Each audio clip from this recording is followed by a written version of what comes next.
Seja bem-vindo mais uma vez a esta edição do seu programa O Guigui. O Guigui, que todos os sábados e agora com repetições nas terças, vai passar a trazê-lo ou vai continuar a trazê-lo sempre que possível, sempre que é justificável, sempre que é necessário, como sempre dissemos, porque estamos a trabalhar para a Guiné e para o guineense, assuntos ligados à sociedade e cultura. Desde o seu início, sempre tem abordado assuntos importantes, assuntos que relacionam com o guineense, assuntos que não só os telespectadores adoraram e realçaram, mas também múltiplos guineenses que vivem ao mundo, porque como se sabe, o Guigui é um programa não só visto na televisão da Guiné-Bissau, mas também através do nosso site www.dgbgw.com. Ele é visto por todo o mundo e, portanto, os elogios chegam todos os dias e isso nos deixa muito orgulhosos e com vontade de trabalhar cada vez mais. E hoje vamos falar de um aspecto, vamos falar de algo muito importante para a sociedade guineense, que no passado teve a sua contribuição e que no presente está a ter também. Estou a se falar assim da literatura.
Ujuna boia bamimo, riba de um mar.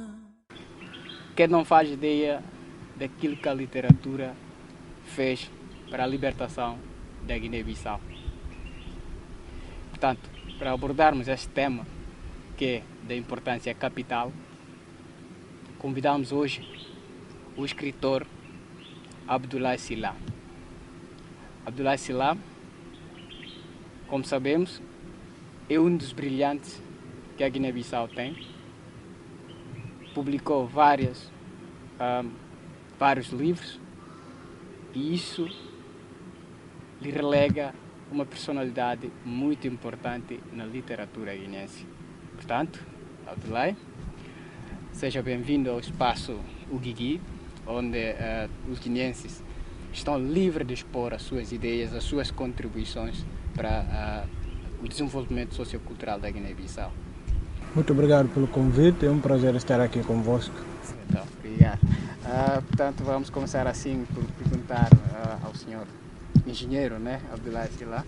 Portanto, qual foi o que o levou a apaixonar pela escrita? Eu acho que foi uma coincidência de vários acontecimentos. Primeiro, há motivos pessoais e outros, digamos, não pessoais. Primeiro porque eu não gosto muito de falar.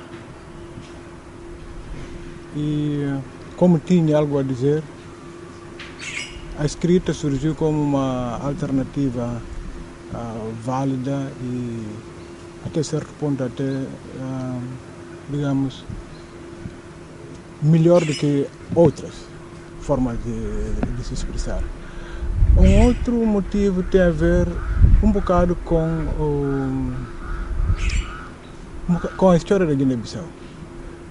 Durante o tempo em que nós andamos na escola, eu e colegas da minha geração, fomos confrontados com um problema sério. Chegávamos, na independência eu já estava no liceu, em 74. Então, muitas vezes dizia-nos, nas aulas de português temos que falar da literatura, ler textos literários. E dizia-nos que devíamos ler textos de outros países porque na Guiné-Bissau não havia produção literária nenhuma. Aquilo, até certo ponto, chocou-me, porque primeiro eu dizia, mas não tinha a noção de que era literatura. Eu dizia, mas há textos de Amílcar Cabral, há textos... Ele dizia, não, isso não é literatura. Literatura é outra coisa. Eu procuro saber o que é e depois, enfim, vi-me, sem me dar conta, nessa tarefa também de, juntando o útil ao agradável, começar a produzir. Um momento, acho que mais me marcou, foi em 1976, quando foi o massacre do Soweto. Nós tínhamos acabado de sair da guerra. Eu sou de Catió e quem sabe o que era a situação do país naquela altura entenderá facilmente que em Catió guerra era um acontecimento diário, bombardeamentos e tudo isso. E quem diz bombardeamento diz mortes, né? Então, com o massacre que houve em Soweto, nós, com aquele fervor revolucionário na altura, estou a falar de 1976, decidimos manifestar a nossa solidariedade com os nossos colegas estudantes da África do Sul, mais concretamente do township de Soweto. E organizamos uma série de coisas, uma delas foi um jornal mural. Esse jornal mural foi para mim uma oportunidade de produzir alguma coisa. Dividimos as tarefas, como é normal, era sempre um trabalho de grupo e a mim coube a tarefa de escrever o editorial. Empenhei-me, escrevi um texto, cujo conteúdo já não me lembro, mas o que aconteceu e que me marcou foi o seguinte: a nossa professora de português, que dizia que nós não tínhamos literatura, portanto, dava-nos a ler textos de outros países. Entrou na sala de aula naquele dia e disse-me: tu escreves muito bem, deves continuar a escrever. Eu acho que este foi um momento marcante. Portanto, já agora, o que significa literatura para si? Literatura é uma arte, é uma componente da cultura em que se expressam desejos, se resistem a momentos, aspirações de uma pessoa e talvez de todo um povo, depende, e que de uma certa forma adquire um lugar especial quando se fala da cultura de um país, de um povo de uma maneira geral. Portanto, a literatura tem várias formas, né? Tem a componente poesia, prosa e por aí adiante. E qual é a sua especialidade nesta área? Eu não sou especialista, eu sou um amante. Eu comecei por escrever contos, escrevi romances e agora escrevo mais teatro. Portanto, o que é que lhe mais inspira? Qual é o meio? Quando é que se sente inspirado para escrever? Eu tenho dificuldade em definir isso, porque para mim escrever é um hobby e como um hobby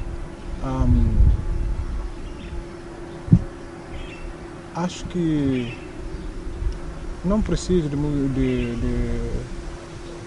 pegar nisso que eu não sei bem o que é inspiração. Eu acho que, como disse um colega uma vez, nós temos motivação. Nós somos a geração daqueles que sonharam a independência e tiveram o privilégio de viver os primeiros momentos. E que hoje em dia vive momentos que não correspondem com aquilo que foi o nosso sonho.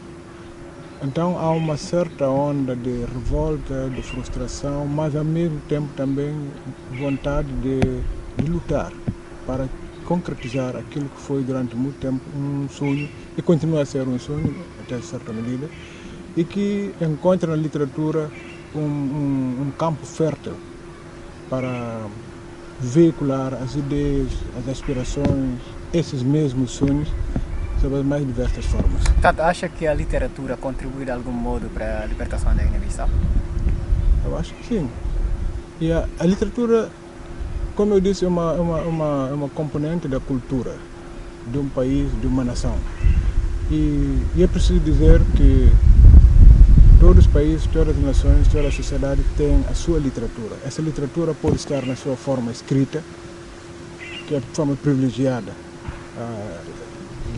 de se apresentar, mas há também outras formas de literatura não escrita. Nós temos muita literatura oral.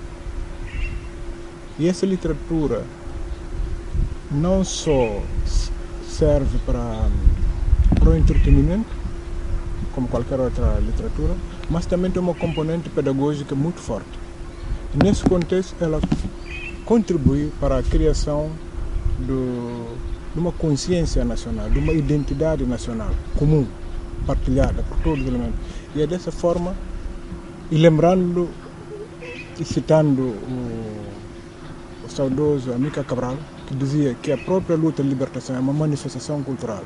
Portanto, e sendo a literatura uma componente dessa cultura, então vê-se que efetivamente a literatura, qualquer que seja a forma que ela tenha, contribui para a libertação das pessoas.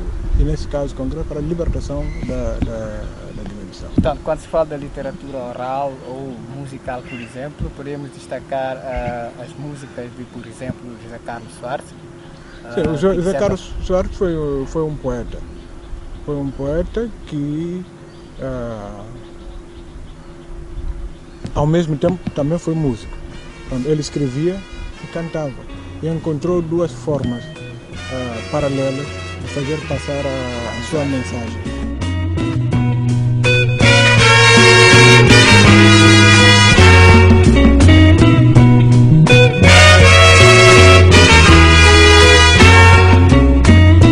Sigaran si kasa bida jugude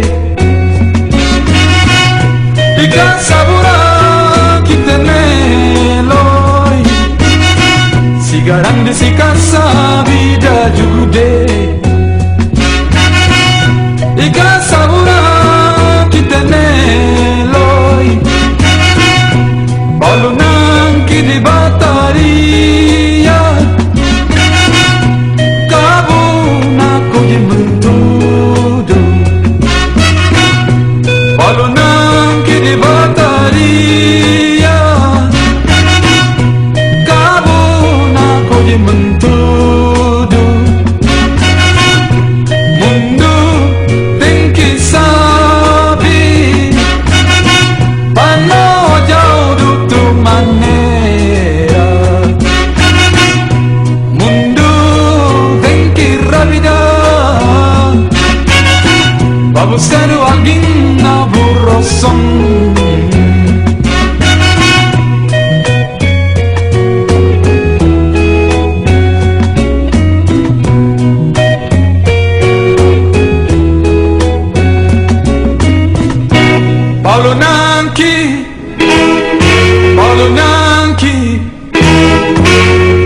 Paulo Nanki Buria tem que chegar Paulo Nanki Buria tem que chegar Paulo Nanki Buria tem que chegar Ika sabura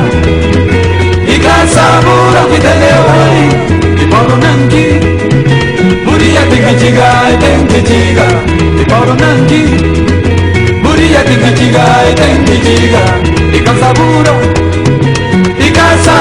que te leu aí Ika sabura que te leu aí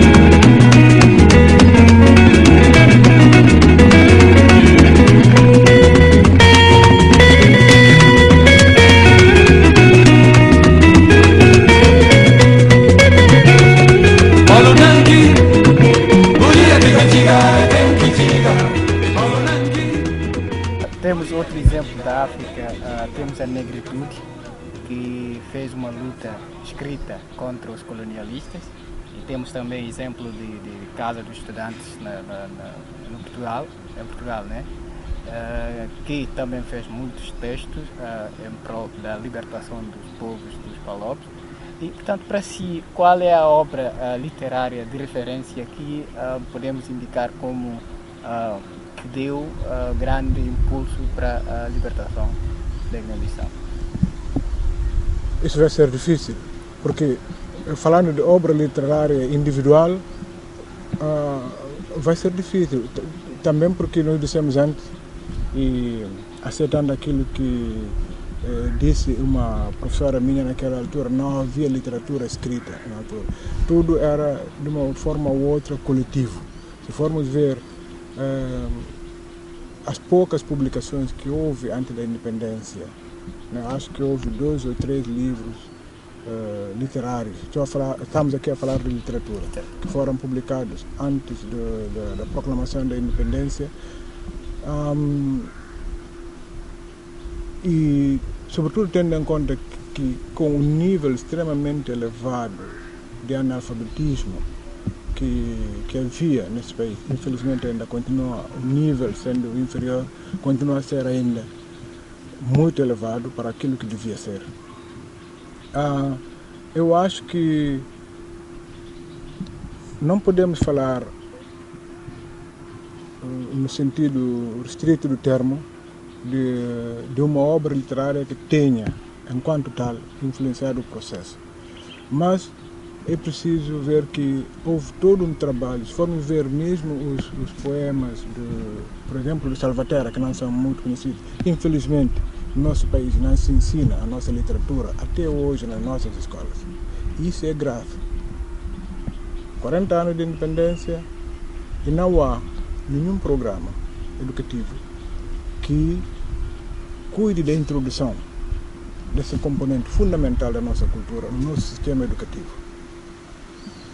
Num contexto em que, se for ver o que acontece pelo mundo fora, se perguntar em qualquer país, a qualquer povo, com que ele se identifica, ou seja, o que um povo tende a aceitar como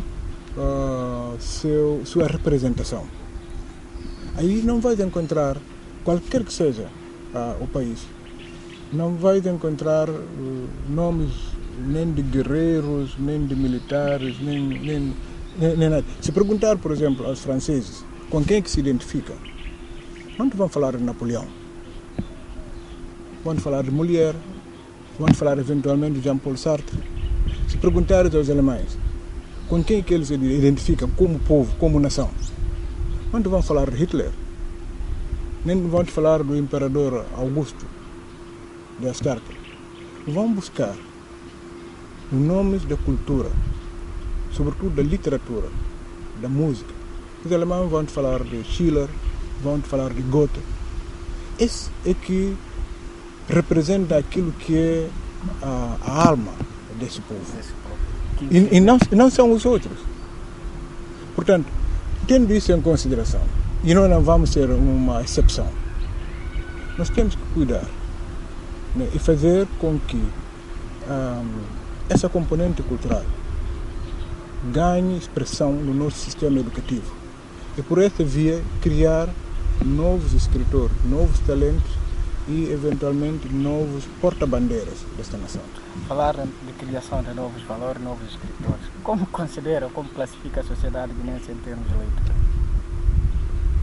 Bom, eu acho que tem havido algum progresso, um progresso que se manifesta nas obras publicadas nos últimos tempos. Eu acho que nunca se publicou tanto como nestes últimos anos, em que, do ponto de vista político, houve muita instabilidade, muita decadência, muitas greves nas escolas, o sistema educativo decadente, mas está a surgir cada vez mais jovens escritores. Isso é animador. Ora, como se sabe, não há curso de escritor. Para ser escritor é preciso ler. E se as pessoas estão a escrever, se há novos escritores, é porque há mais gente a ler. Portanto, nesse aspecto há algum progresso. Por outro lado, é lamentável o que nós temos no país em termos de leitura. Não há bibliotecas, não há livrarias. Há bocado disse que não há ensino da nossa literatura nas nossas escolas. Então, como é que se pode ambicionar elevar o nível cultural? E isso é fundamental. Podemos depois falar sobre isso. Se não há nenhum programa de estímulo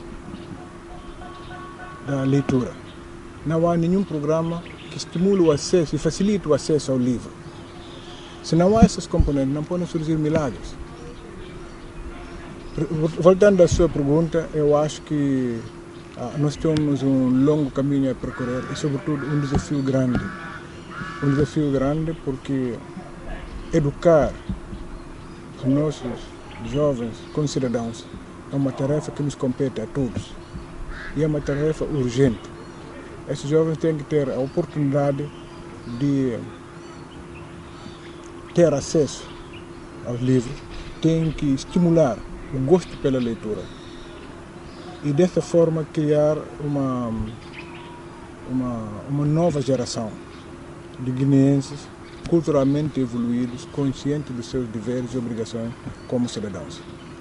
Fora desse aspecto, vamos continuar a ter muitas dificuldades, porque um cidadão culto, um cidadão educado, um cidadão que lê, um cidadão pacífico, um cidadão que cumpre os seus deveres, um cidadão que contribui mais para o desenvolvimento do seu país. Portanto, lamentável o que se verifica na sociedade guineense, embora com poucos avanços em termos de leitura e literatura estão a surgir muitos escritores e, segundo sei lá, é porque leram, só lendo é que se consegue escrever. Portanto, isso é louvável. Não há outra forma. Não há ninguém que vai dizer que eu fiz o curso de escritor. Exato. E se for ver, os maiores escritores não são gente que estudou letras. É verdade. Portanto, mas mesmo assim continua lamentável a falta de persistência em leitura, sobretudo. Falta de bibliotecas. Exatamente, falta de bibliotecas. E eu, por exemplo, frequento de vez em quando algumas bibliotecas. Por exemplo, chegas ao INEP, ao Centro Cultural Francês, Centro Cultural Português Brasileiro, portanto, verifica-se uma fraca aderência. Vê-se mais os estudantes, aqueles que estão nas faculdades, tentando pesquisar um ou outro tema. Portanto, não há uma paixão assim. Não pode haver paixão pela leitura se não há estímulo, se não há uma política que estimule isso. E, sobretudo, não há o reconhecimento disso. Por que esses jovens vão gastar, entre aspas, o seu tempo numa coisa que não é apreciada? Quando é que temos aqui concursos literários, concursos de leitura pelo menos? Né? Há um concurso, há um prémio nacional, um concurso que se faz uma vez por ano, que é organizado por uma instituição estrangeira, que nem sequer é guinense, não há participação guinense nenhuma. É o prémio Zé Carlos Schwartz. Uma vez por ano, prosa, poesia. E qual é a nossa contribuição? Eu estou a falar aqui nossa contribuição, nós todos como cidadãos. O que é que fazemos? Todos os custos estão nas costas, na responsabilidade de uma instituição amiga, que é o Brasil, mas isso não nos isenta a responsabilidade de dar a nossa contrapartida, pagar a nossa cota parte. E quando se auto-exclui, não se dá ao trabalho de dar o mínimo para que esse prêmio tenha a visibilidade que deve ter. Eu não estou a falar na criação de outros prêmios, né? Mas pelo menos esse, que houvesse muitas vezes nem sequer há cobertura jornalística do evento. Eu assisti uma vez a isso, não houve nada. Ora, estamos não só a não participar na organização de um evento, que pode ter efeitos multiplicadores importantes. A partir daí, desse concurso, podem aparecer com maior facilidade e provavelmente mais cedo novos escritores. Pode-se ter mais gente a interessar-se pela leitura. Mas quando não se faz isso, está-se a fazer outra coisa. Está-se a disparar no próprio pé. De ser um amante, de ser pronto, que a escrita, a literatura para ele é um passatempo, mas, enfim, ele é um grande neste campo científico. Abdullah Selam, qual é a importância da literatura numa determinada sociedade? Como eu disse há bocado, não há nenhuma sociedade que não tenha sua expressão literária. Mais evoluída, menos evoluída, valorizada, menos valorizada, ela existe. Por que ela existe? Porque, como dizia o outro, não é só de pão que vive o homem.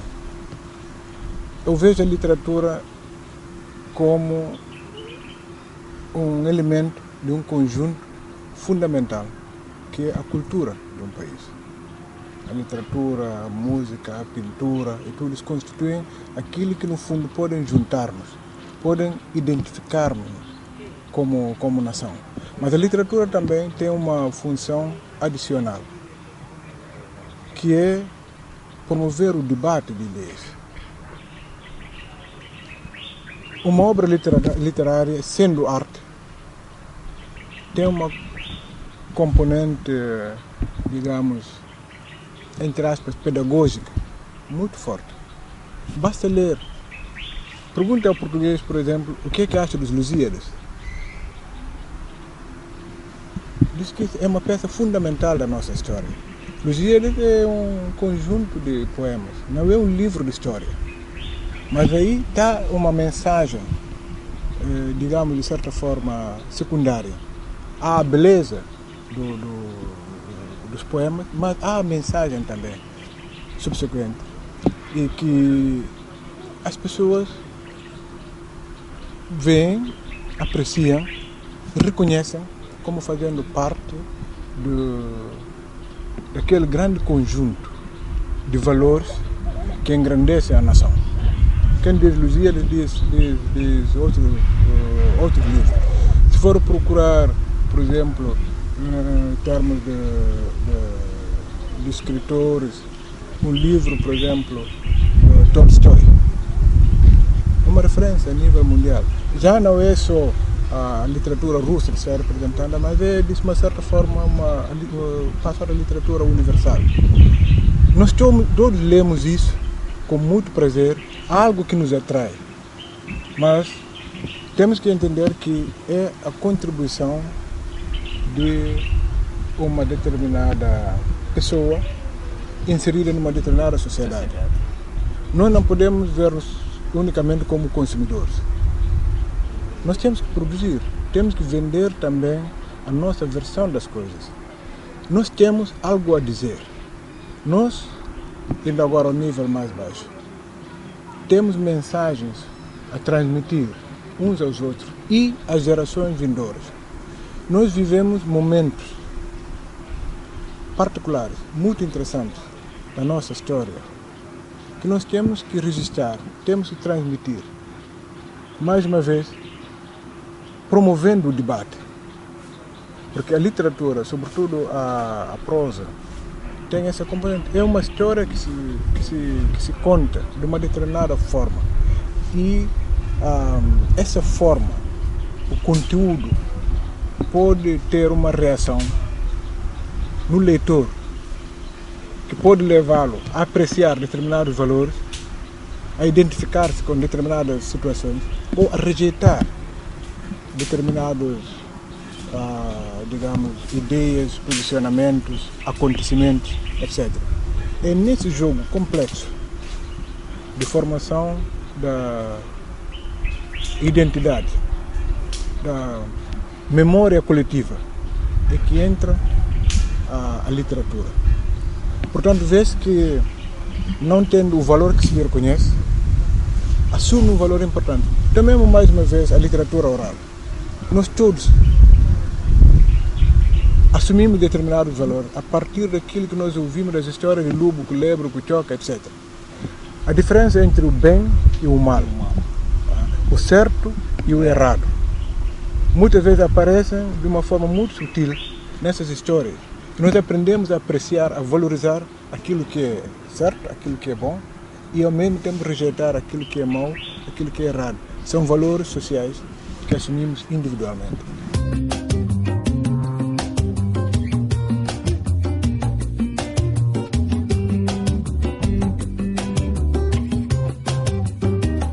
Valor historia, a vida forinha, juntamos, vida maramon. Valor historia, a vida forinha, juntamos, vida maramon. Bicho cai, como culpado de que eles são dois.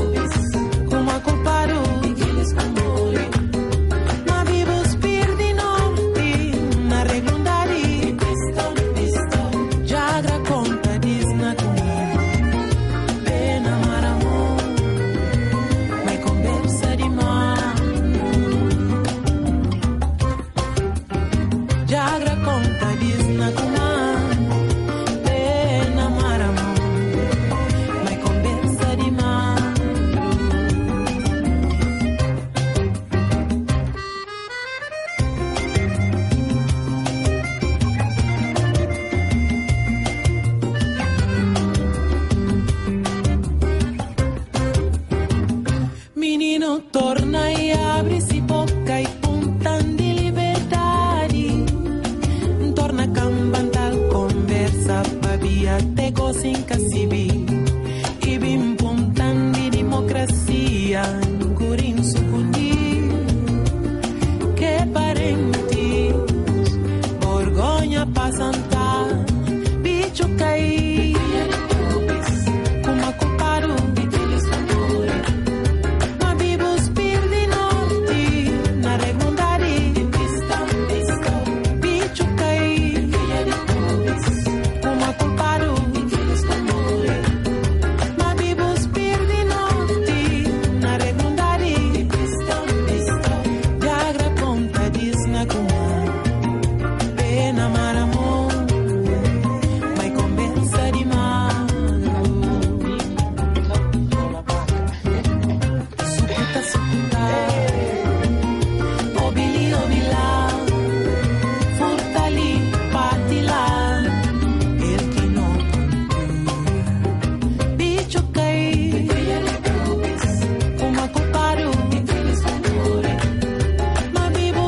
uma sociedade sem a literatura pode ser considerada uma sociedade sem luz?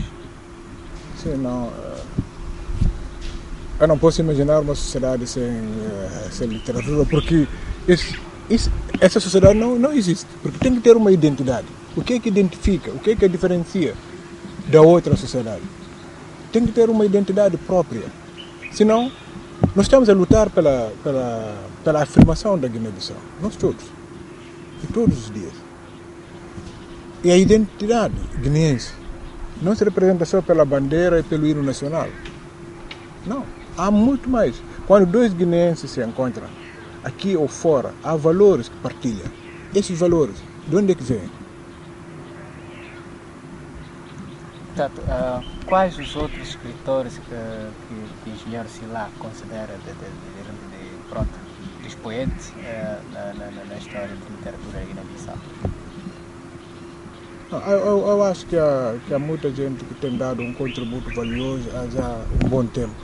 Lembremos-nos, por exemplo, do poema do Agnello Regalo, o camarada Amílcar, que toda a gente cantava nas nossas escolas. Hoje não sei se isso faz mais, já não ouço mais falar disso. Foi um poema que num determinado momento marcou,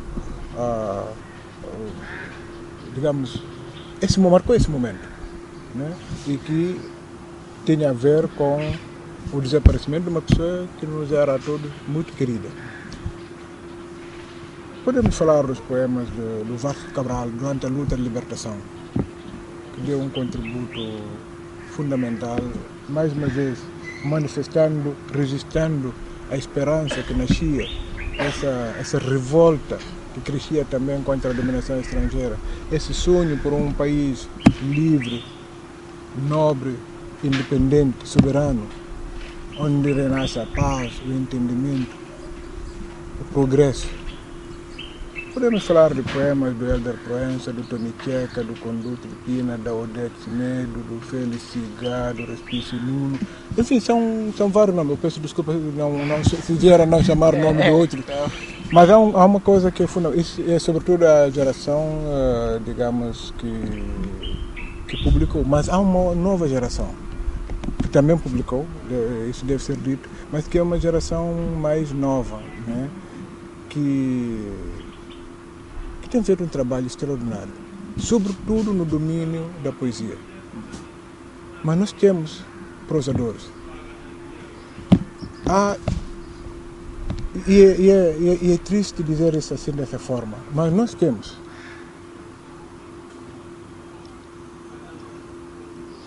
romancistas muito novos, muito bons, que são bons aqui e são bons em qualquer outra parte do mundo. Falemos, por exemplo, do Marinho, que aos 21 anos conseguiu publicar um livro, um coletânea de contos, e continua a produzir e a publicar. No ano passado nós comemoramos 20 anos da nossa editora, ele contribuiu com 3 contos. É um jovem que está aí, não tem estímulo nenhum. O único estímulo que ele tem é de vez em quando desafiado.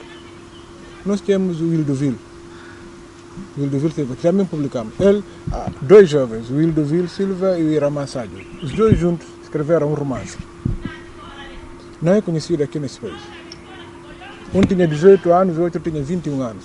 Quem é que ouviu falar deles? Ninguém. É nosso orgulho. Esses dois jovens. Nós temos talentos aqui nesse país. O problema que se põe é que nessa mediocridade de promover a mentalidade de mandiandade de cacre, ninguém quer ninguém. Mas eles estão aí. Eu sinto orgulho quando vejo, quando leio obras do Marinho, do Wildoville e por aí adentro. Estão cheios de talento. São pessoas que podem dar muito mais. Nós estamos a dar porque o ambiente social provavelmente não o permite. Tudo que eles têm feito é a contribuição pessoal deles. O que é que houve? Estão a contribuir para a sociedade. O que é que a sociedade dá em troca? Não há nenhum reconhecimento, sequer. Certamente que eles não andarão à espera de reconhecimento. Eles sabem que não vão ganhar o seu sustento escrevendo livro. Provavelmente não. Ainda não chegamos a esse ponto.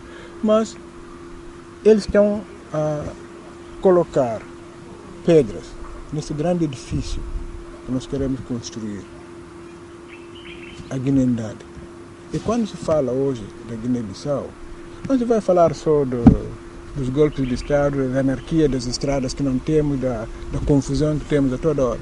As pessoas estão cansadas disso, querem coisas bonitas, querem obras literárias, querem bons poemas, querem boa música, algo de positivo.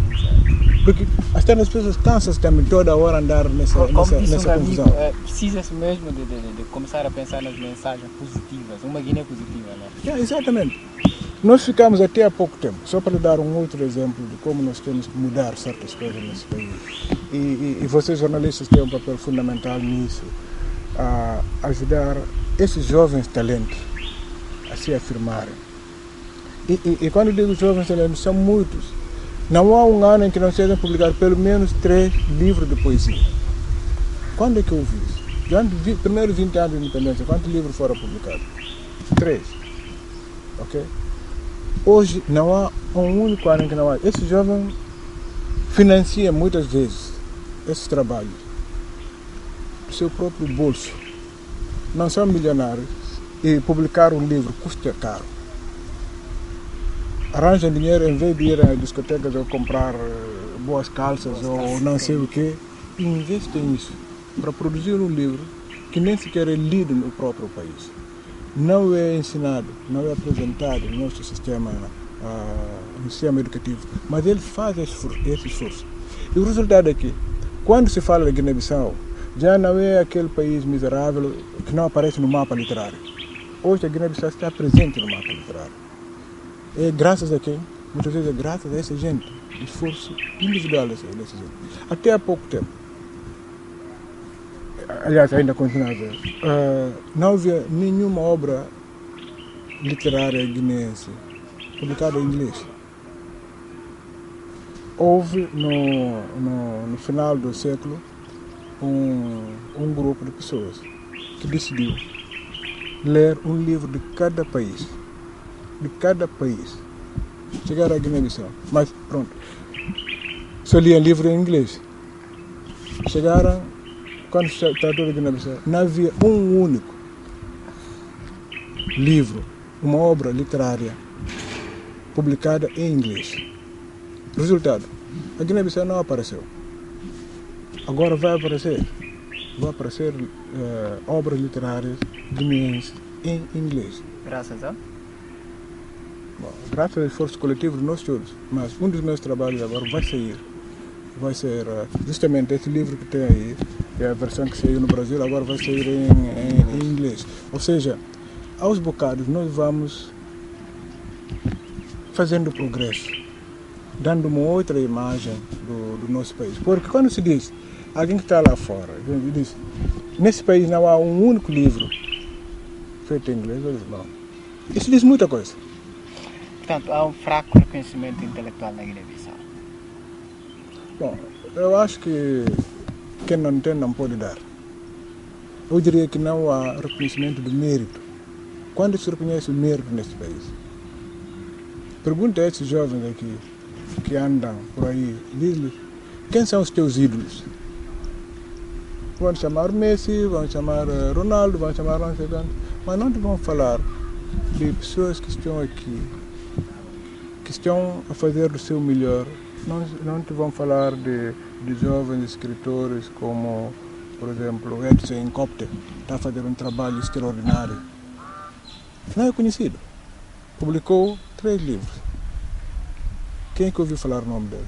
Ninguém. Quando é que se diz,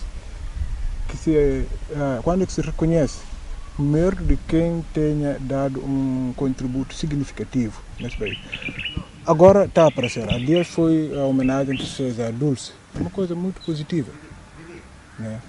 E há também, antes do ano passado, uma homenagem ao Flora, né? Isso são elementos que também indiciam essa onda de mudança que está a acontecer. Mas quem é que está por trás? Deixa eles descobrirem quem é que está. Portanto, em relação a isto de Flora, está uma organização composta por jovens. Exato. Aí está. Exato. Jovens. Sim. Essa é a salvação desse país. Esses jovens que não aceitam esse estatuto esse status atual das coisas, se revoltam. Tal como ontem houve jovens que revoltaram contra o sistema colonial. Jovens que fizeram parte do sistema. Eu digo jovens como o Amica Cabral, o Vítor Freire Monteiro, por exemplo, de que não se fala nesse país, mas que deu um contributo enorme. Né? Está aí e ninguém cuida, nem sequer a sua reforma recebe em condições. Um indivíduo que nunca roubou, nunca aldrabou, contribuiu para o engrandecimento desse país. O que é que ele tem em troca? Onde está o reconhecimento do mérito? Não há. Portanto, esses jovens estão a quebrar isso. E sentimos-nos todos muito orgulhosos por termos, no seio da nossa juventude, esse novo espírito rebelde, patriótico. Isso nos anima e até certa forma consola. Exato. Disse que não é de falar muito, por isso que refugia-se na escrita e por isso está a ser um grande escritor, ou começou a ser escritor, que agora está a ser grande escritor. Embora disse que é um hobby para ele, mas pronto, eu, entre aspas, discorro, né? Publicou vários livros, entre os quais temos aqui estes dois. Temos a Última Tragédia e As Orações de Mansata. Portanto, Abdoulaye Sylla está a se esforçar, está a fazer algo e acabou aqui a desafiar todos os jovens a fazer o igual. No entanto, Abdoulaye, acho que a mensagem está a chegar lá em casa, que os jovens vão seguir os conselhos dos mais velhos e, portanto... Eu gostaria de deixar uma mensagem aqui aos nossos jovens, que são... esse pendor político que anda por aí, dizer vocês são o futuro desse país e depois faço tudo para não terem condições para serem, não têm escolas em condições, não têm campo de futebol, não têm bibliotecas, não têm nada disso. Eu tenho muita esperança nesses jovens. Eu dedico uma parte do meu tempo com certa regularidade para conversar com os jovens, para transmitir o pouco que sei sobre. Há uma coisa que eu gostaria de dizer a esses jovens candidatos a escritores. Primeiro, deixa-me dizer isso em crioulo. Pode. Vou poder me se dar montear no primeiro dia, vou matar elefante. Os primeiros trabalhos são os primeiros trabalhos. Agora quando há montear, vou matar galinha de mato, vou matar gazela, vou matar... Só assim que eu pude pensar, matar tigre ou outras coisas. Jovens, vou dar tempo à boa cabeça. Vou produzir. Esse primeiro. Havia também. Quem vai montar, mata elefante no primeiro dia, que até respeita o monteador. Então, escrever, não havendo curso, tem os seus próprios mecanismos. E tem que ser seguidos para que haja uma evolução. Esses mecanismos têm a ver com o exercício de leitura. Tem a ver com a paciência. Tem a ver com a abnegação. Há momentos em que se escreve, não dá nada. Tal como o caçador, há dias em que ele vai caçar e não caça nada. Tem que voltar, mas não vai parar de deixar de caçar por causa de um dia que não teve nada. Portanto, nesse ritmo de conselhos, qual é a influência da leitura numa pessoa humana? Há, na nossa sociedade, não em certos meios, dá-se muito valor ao conhecimento. Quem sabe mais, vale mais. Se for de uma tabanca qualquer, quem sabe lavrar mais, vale mais. Quem sabe caçar mais, vale mais. Sabe? Quem consegue fazer mais, vale sempre mais. Nesse meio podre, urbano, em que vivemos, a história é outra. Aqui reina a questão, as manjoandades de cagra. Eu tenho a camisa bonita, engana busca a camisa acima de boa, não fala, essa não rompeu. Mas não disse tudo, não quero ter na camisa. Essa mentalidade tem que acabar. Como é que se pode chegar a esse ponto? É através da educação. E como é que se educa? Os mais velhos dizem que há duas formas de chegar ao conhecimento. Quem que anda tio, quem que lê tio. O que é que essas duas têm em comum? É a percepção, é a assimilação da experiência do outro, transformada em conhecimento. quem que anda tio, estou de tio coisa. Se eu falar como, e tem terra. Se eu firma fora e mata fria de que sucede dentro de geleira, a neve. Quem não andou não pode acreditar nisso. Vai pensar, o tipo que for, está a mentir. Quando se anda, se ganha experiência, se vê outras coisas, aprende-se a relativizar as coisas, a ter uma mente mais flexível, a aceitar mais facilmente a diferença, a aceitar o outro. Isso é fundamental, sobretudo no momento em que falamos de democracia. Não é a ditadura, não sou eu que vou determinar o que é que vai ser. Eu vou expressar-me e ouvir o que é que os outros têm a dizer. E tenho que aprender a submeter-me à preferência da maioria. Isso vem com o quê? Com a educação. Lendo, a gente ganha experiências, sabe, entende, passa a conhecer experiências de outros países. Porque, mais uma vez, a literatura não é só a sua componente estética, tem também uma componente pedagógica. Quem lê mais, aprende mais. Quem aprende mais é um melhor cidadão, fica mais apto, é mais... Portanto, tem essa confusão, sobretudo no ensino guinense, na questão da influência entre crioulo e português. Muitos acham que, falando crioulo nas salas de aulas, tem uma má influência em termos de aprendizagem, enquanto que os outros acham que, explicando em crioulo, ajuda a melhor percepção dos alunos. Sendo escritor um conhecedor pouco da língua e da escrita, como é que considera este aspecto? Eu vou lhe dizer a minha opinião pessoal.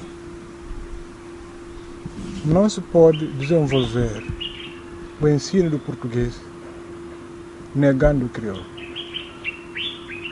Nós vamos à escola não para aprender o português, mas para aprender tudo. Matemática, física, geografia, botânica, etc. Esse conhecimento tem que estar à frente. Eu falo também da minha própria experiência. Eu falava, e até hoje só falo português quando estou em determinados momentos. Não aprendi a escrever crioulo. Escrevo em português. É mais fácil para mim. Mas, a verdade é que poderia ter aprendido o português melhor se tivesse tido a oportunidade de entender as coisas primeiro em crioulo ou numa outra língua e depois comparar com o português. Porque eu não uso português no meu dia a dia. Eu aprendi muito português quando tive a oportunidade de, aos 21 anos, aprender uma língua a partir do zero. Eu aprendi o alemão quando tinha 21 anos e não conhecia uma única palavra. Aprendendo isso, o alemão, a estrutura gramatical, as construções, eu comecei a entender melhor como é que as coisas se passam em português. No meu tempo estudava-se muita gramática, mas não era assim um método muito... Assumia-se o português como sendo a primeira língua, que não é. Então, a minha opinião pessoal, e eu acho que até certo ponto há duas coisas que sustentam isso. Temos que ver como é que os outros estão a fazer. Nós não vamos inventar a roda. Vamos ver países que, em termos culturais, até são muito conservadores. Também, por exemplo, a França. Está a aprender o inglês agora na escola primária. Não deixam de aprender o inglês. Em Portugal disseram que ia começar a partir da segunda classe ou coisa do gênero. Nos países nórdicos, a partir da primeira classe. Portanto, a questão aqui não é crioulo ou português. A questão é crioulo e português tendo em vista o conhecimento. O que nós pretendemos, indo à escola, é adquirir conhecimento. Não é falar uma língua. É por isso que nós aqui damos, provavelmente, por isso, que dá tanto valor ao blá blá blá. Eu estou falando alguém de estou falando uma coisa doce. Está papel sabe. Está papel branco. Mas é isso o conhecimento? Não é. Nós temos que dar valor àquilo que de facto tem valor. Eu como disse aqui, muitos que estiveram aqui presentes nesse programa, o crioulo tem valor, o crioulo é aquilo que nos identifica, é aquilo que nos liga basicamente, nós os guineenses. Portanto, não acha que é importante que o crioulo seja organizado de maneira gramatical e, consequentemente, introduzir no nosso sistema de ensino? Eu já disse isso com outras palavras. Tem que haver um esforço claro, coerente, no sentido de melhorar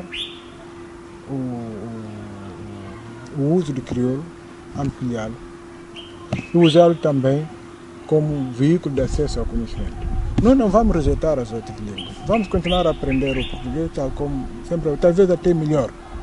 Vamos continuar a aprender o francês, precisamos disso. Vamos continuar a estudar o inglês e por aí adiante. Mas nós temos que ter os pés no chão. Esse método que nós temos neste momento não interessa a ninguém. Primeiro porque ele é rejeitado. Na escola, sem indicação, sem orientações oficiais, já se está a ensinar o crioulo. Tá, pondo de lado esta questão de crioulo e português, tem uma outra questão preocupante. Tem isto de incidência da língua francesa sobre o português aqui na Guiné-Bissau.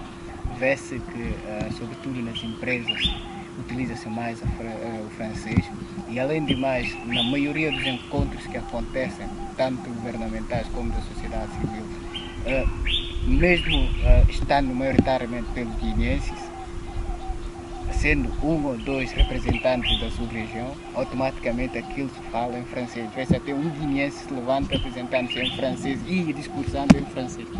Isso tem a ver com a miserabilidade do guineense. O guineense nesse momento está como um bicho sem cabeça. Está tonto. Não sabe o que quer. Desculpem dizer isso, assim dessa forma clara. Mas isso que descreveu é simplesmente inaceitável. E só acontece aqui. Eu já vi várias vezes, num encontro, aqui, nesse país, põem esses panfletos que aí, os discos aí atrás, e põem em francês, ou em inglês, ou noutra. Mas quem é que obrigou a fazer isso? Mas concursos que se organizam aqui. Eu vi há pouco tempo de uma empreitada, coitado dos nossos empreiteiros, um concurso financiado pelo Estado guineense. Mesmo que não fosse, o guineense tem o direito de ter tudo em português, ser tratado em pé de igualdade. Ponto final. Não tem que ser discriminado no seu próprio país. Tratado em pé de igualdade quer dizer, não tem que ser obrigado a usar uma língua que não domina, a priori. Não tem. Isso é patético. Quando se vê pessoas aqui, e eu já vi isso, é simplesmente patético. E denota essa imbecilidade que reina neste país. Não há ninguém que ponha os pontos nos is. É dizer, meus amigos, vocês são nossos amigos, estamos tudo bem, mas aqui, a língua oficial que nós temos, que nós aprendemos, é esta. E vamos usar esta língua. Nós não vamos rejeitar o outro, não é isso que está em causa. Mas também não nos vamos rejeitar a nós. Nos auto-excluirmos. Isso é ridículo. Por exemplo, nas conferências que se organizam, existem sempre tradutores. Mas isso se deixa de lado. E além de mais, as empresas, sobretudo bancárias, aquilo de multibancos, vem ali, a primeira língua é sempre francês. Portanto, isso, como acabei de dizer, é preocupante. Estamos a tentar isso é ridículo, é inaceitável. Isso, e não dignifica o guineense. Porque quando o indivíduo quando alguém vai à tua casa, não vai exigir o que é que vai comer, o que é que vai beber. Vai ter aquilo que você lhe der para comer e para beber. Se ele quiser comer e beber, que venha com as suas coisas. Ou então que fique no seu país. Ou na sua casa, nesse caso. Aqui tem que haver um mínimo de dignidade.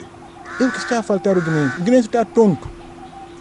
Não está a entender o que é que está a acontecer à sua volta. E entra nessa patetice. E acho que até um pouco, eu vejo até os nossos governantes lá fora fazerem apresentações em outras línguas que não sejam português. Isso podem fazer. Estão em outros países. Isso não é proibido. Mas quando estão aqui, quando o seminário é aqui, esse dístico tem que ser aqui, porque está a escolher a grande maioria dos participantes. Dizem, não, é dinheiro não sei quanto. E dinheiro do Banco Mundial, dinheiro do EMU, é dinheiro não sei quanto. Como é que acontece em outros países? Onde há dignidade, há o sentido de responsabilidade, há o sentido da honra. Não é assim que se faz. Nós somos como aqueles que não sabem o que querem. Vem aqui um fulanozinho qualquer, e isso não é só um técnico guineense pode emitir o parecer, a sua opinião, pode dizer aquilo que quiser. Vê um fulanozinho qualquer, lá de fora, com uma única frase desmonta tudo. O guineense, de uma forma ridícula, absurda, põe-se a correr atrás, é o nosso expert, é o nosso isso. Bom, nós que temos outras vivências, sabemos como é que já tivemos a oportunidade de competir em outros países, sabemos como é que são as coisas. Vemos isso e calamos-nos. E faz-nos, sentimos pena desses fulanos que andam nessas coisas, porque de facto são ignorantes. E como dizia o outro, Senhor, perdoai, não sabem o que estão a fazer.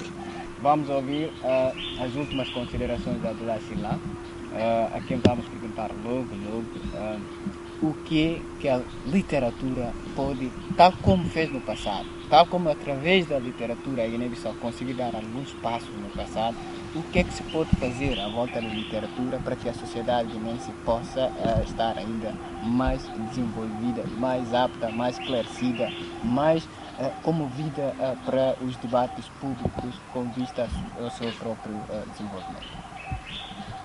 Eu acho que esse termo que usou no fim, desenvolvimento, é a palavra-chave. O desenvolvimento é uma tarefa de todos nós. Há uma ação pessoal, individual, de cada um, é o contributo de cada um diário, e há uma ação coletiva. Nós todos juntos, o que é que fazemos? A Guiné-Bissau enfrenta um desafio sério da sua afirmação. A identidade do guineense é muito questionada, está muito fragilizada. Nós temos que ter isso em conta. A questão da identidade não é só a bandeira e o hino. Nós temos que fazer mais. Nós todos, nós temos que ter bons músicos. Nós temos que ter bons desportistas. Nós temos que ter bons agricultores. Nós temos que ter bons pescadores. Eu não estou a falar de bons governantes, porque se tivermos tudo isso, nós vamos ter bons governantes também. Então, sendo uma tarefa coletiva, temos todos, nós todos, cada um na área em que se sentir mais capaz, mais útil, pagar o seu quinhão. E é só dessa forma, na harmonia, na fraternidade, é que podemos, como guineenses, imaginar uma Guiné-Bissau amanhã próspera, desenvolvida. E a literatura pode ajudar muito nisso, pode ajudar a criar consenso, pode ajudar a intensificar esse sentimento identitário. E pode, aproveitando essa nova onda, e eu sempre quando falo disso me sinto muito motivado, dessa onda que nasceu contra a corrente, essa nova geração de pessoas que se afirmam, pretendem afirmar-se e se afirmam até certo ponto, sem complexo nenhum. Eu falei dos jovens escritores que na nossa editora demos a oportunidade de se revelarem. Se isso acontecer, vamos ver uma Guiné-Bissau diferente, uma Guiné-Bissau evoluída, uma Guiné-Bissau pacífica, uma Guiné-Bissau harmoniosa, uma Guiné-Bissau, para usar mais uma vez o termo que uso, desenvolvida. E é isso que nós todos queremos. Nós queremos promover o entendimento. Temos que combater essa mentalidade de manjoandade de cacra. Se tu tens essa camisa aqui, eu não tenho que pensar rasgá-la. A minha intenção não deve ser rasgar a tua camisa, deve ser arranjar uma outra camisa melhor que esta e criar esse espírito de competição. Pôr as pessoas a competir. Não necessariamente a concorrência, é a competição. Porque a competição é inclusivo. Tem que haver pelo menos duas pessoas para haver competição. A concorrência é um ou o outro. Portanto, esse espírito de competição nas nossas escolas. A questão dos quadros de hora, ouvi há dias pessoas a falarem. Isso tem que ser instituído. Os melhores quadros têm que ser reconhecidos aí. Não só porque eles são bons, mas porque preciso estimular os outros a serem tão bons como os outros. E quem diz isso nas escolas, diz isso em todas as outras áreas. E é aí que, mais uma vez, a literatura, de uma maneira geral, pode ajudar. As pessoas lendo, conhecendo outras experiências, outras vivências, transmitindo outras ideias, passando certas mensagens esclarecedoras, apaziguadoras. Isso pode nos tornar todos mais cultos, mais Muito evoluídos. obrigado, Abdullah Silá. A televisão da Guiné-Bissau, o programa Guigui, agradece do fundo do coração.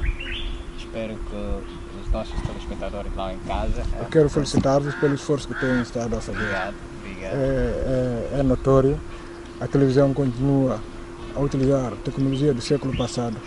Esse sistema analógico já não se usa mais. Eu sei que, como técnico, eu sei que vocês têm muita dificuldade. Vocês são patentes.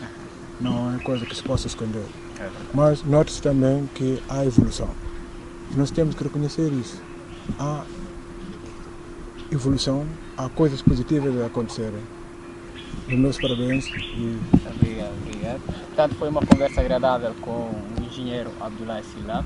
Falámos sobre literatura, na qual ele trouxe série de aconselhamentos aos jovens, apesar de admitir alguns avanços, mas lamenta ainda a persistência de falta de leitura do jovem guinense, do guineense sobretudo, e incita para um reconhecimento intelectual, incita apoio aos novos talentos e, portanto, chama a atenção das autoridades, entre aspas, né?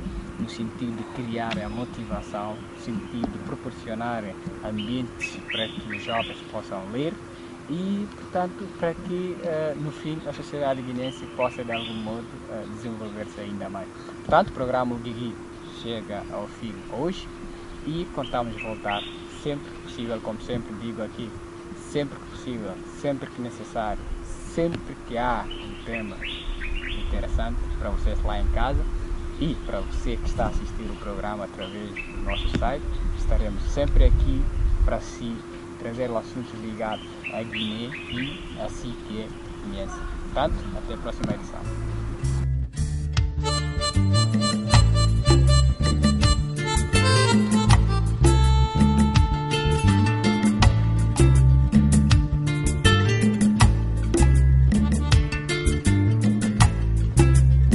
Corruption is a disease in African government. Disease is a disease.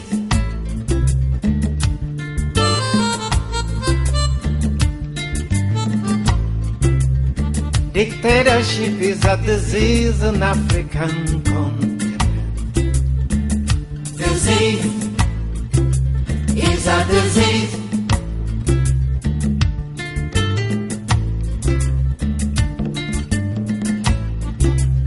That's why we have a war.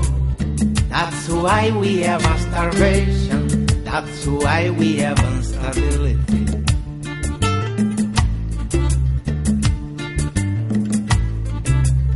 That's why we have a war. That's why we have a starvation. That's why we have instability.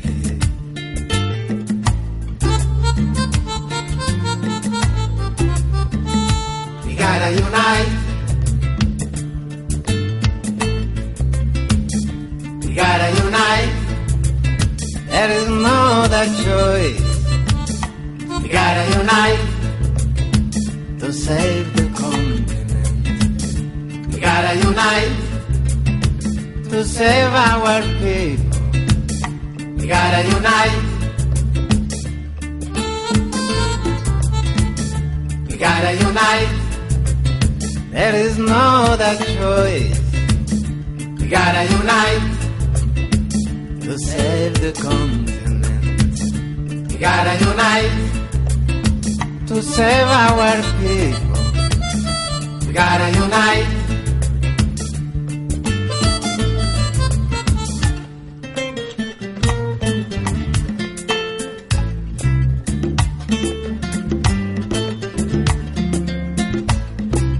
Nation of South Africa. unite. Nation of North Africa, unite. Nation of East Africa, unite. Nation of West Africa, unite. Nation of Central Africa, unite. Nation of all Africa, unite. War in the north, war in the north, war in the southern Africa, war in the east, war in the east, war in the west, war in the west, war in the central Africa. Can somebody else stop the fight? War in the north, war in the north, war in the southern Africa, war in the east, war in the east, war in the west, war in the west, war in the central Africa. Can somebody else stop the fight? War in the north, war in the north, war in the southern Africa, war in the east, war in the east, war in the west, war in the west, war in the central Africa. Can somebody else stop the fight? War in the north, war in the north, war in the southern Africa, war in the east, war in the east, war in the west, war in the west, war in the central Africa.